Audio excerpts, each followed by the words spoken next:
Assalamualaikum warahmatullahi wabarakatuh. Perkenalkan, saya Aisyah Wana Febrian dari kelas 10 MIPA 1. Di sini saya akan menjelaskan tentang teori atom. Sebelumnya, tahukah kamu apa itu atom? Atom adalah suatu satuan materi yang terdiri atas inti atom, serta awan elektron yang bermuatan negatif yang mengelilinginya. Inti atom terdiri atas proton yang bermuatan positif dan neutron yang bermuatan netral. Dalam ilmu kimia, teori atom adalah teori saintifik terkait sifat alamiah materi yang menyatakan bahwa materi tersusun atas materi terkecil yang disebut atom. Nah, konsep atom pertama kali dikemukakan oleh filsuf Yunani yang bernama Demokritus dan Leositus pada abad ke-5 sebelum Masehi. Kedua filsuf ini berandai-andai jika suatu benda, contohnya kayu, dipotong terus-menerus menjadi bagian kecil, apakah ada potongan kayu yang lebih kecil? Nah, kedua filsuf ini menyimpulkan bahwa suatu benda dipotong terus-menerus akan memperoleh ukuran yang tidak dapat dipotong lagi. Nah, potongan ini disebut sebagai atom. Nah, para filsuf ini hanya sebatas menemukan gagasan mereka tentang atom tanpa membuktikan pembuktian empiris dengan melakukan eksperimen. Walaupun begitu, konsep ini terpakai selama ribuan tahun. Teori atom semakin berkembang seiring perkembangan ilmu kimia modern. Nah, pencetus ilmu kimia modern pertama adalah seorang ilmuwan di Inggris yang bernama Dalton. Pada tahun 1983 sampai tahun 1988, Dalton menggambarkan atom sebagai bola pejal dan mengemukakan 4 postulan. Yang pertama, materi yang tersusun atas partikel-partikel yang sangat padat dan kecil yang tidak dapat dibagi lagi. Nah, partikel itu dinamakan atom. Yang kedua, atom atau suatu unsur identik dalam segala hal, tetapi berbeda dengan atom-atom unsur lainnya.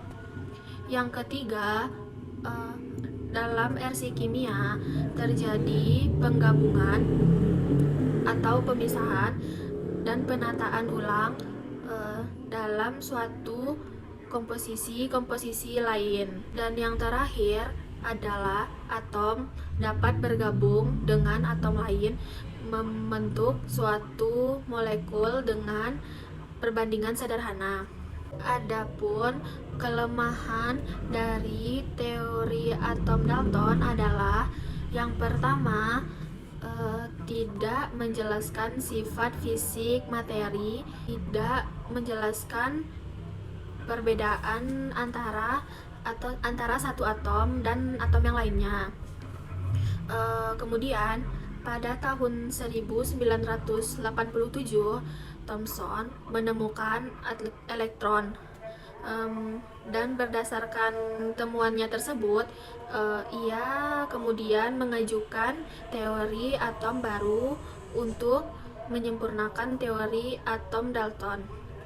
Nah, menurut Thomson, atom mengandung elektron yang bermuatan negatif yang tersebar merata di dalam seluruh atom, di mana atom tersendiri diasumsikan sebuah buah pejal yang bermuatan positif. Adapun kelemahan dari teori atom Thomson adalah tidak menjelaskan adanya inti atom. Nah, selanjutnya pada tahun 1908, Ernest Rutherford melakukan eksperimen di labor bersama dua asistennya yang bernama Hans Tiger dan Ernest Marsden. Mereka melakukan percobaan penembakan lempeng Hermes yang sangat tipis dengan partikel alfa yang didefinisikan oleh unsur radioaktif. Nah, data hasil eksperimen mereka menunjukkan bahwa sebagian besar partikel alfa dapat menembuskan karena melalui daerah hampa. Kemudian, partikel alfa yang mendekati inti atom dibelakang karena mengalami gaya tolak inti.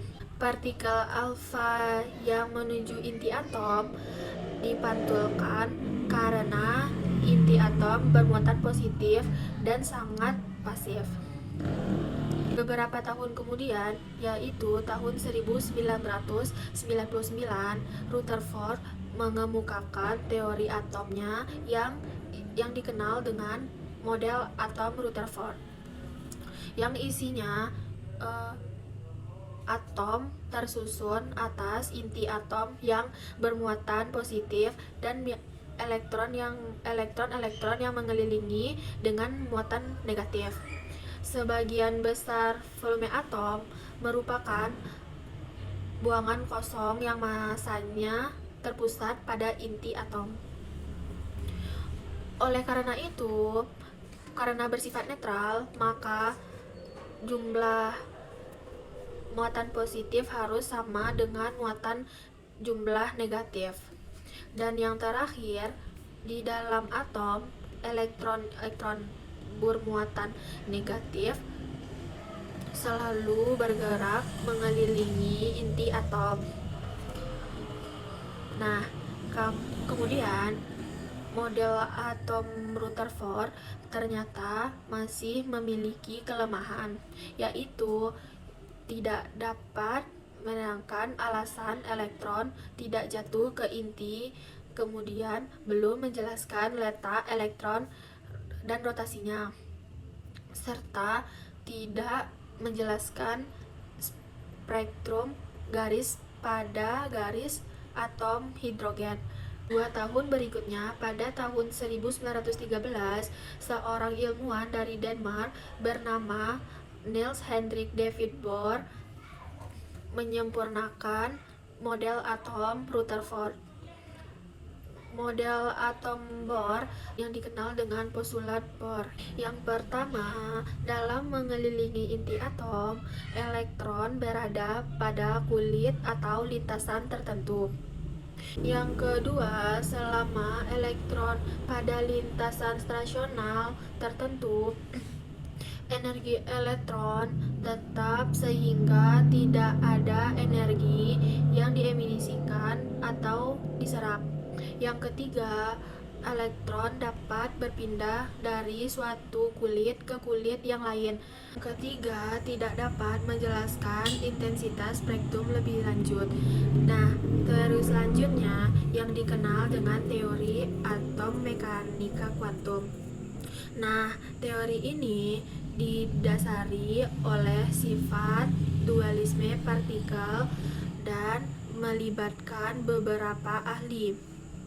Pada tahun 1923, Louis de Broglie menyatakan bahwa elektron dalam atom dapat dipandang sebagai partikel dan gelombang. Kemudian, 3 tahun setelahnya, pada tahun 1926, Elwin Clodinar mengemukakan persamaan gelombang dalam atom. Setahun kemudian, Werner Heisenberg mengembangkan teori mekanika kuantum, di mana teori ini mirip dengan teori atom Bohr, yaitu atom memiliki muatan positif yang dikelilingi oleh elektron yang bermuatan negatif. Nah, hanya saja posisi elektron dalam mengelilingi inti atom tidak dapat dipastikan. Nah, teori ini dikenal dengan asas ketidakpastian posisi elektron. Dalam hal ini, kita hanya dapat menentukan dengan peluang terbesar untuk menemukan elektron yang kemudian dimanfaatkan dengan orbital. Beberapa orbital kemudian bergabung membentuk kelompok yang disebut kub subkulit. Dan dapat disimpulkan di sini, satu kulit terdiri beberapa subkulit, kemudian satu subkulit tersusun dari orbital-orbital, dan satu orbital dapat menampung semaksimal 2 elektron. Dan ini salah satu alat peraga atom dari atom Rutherford.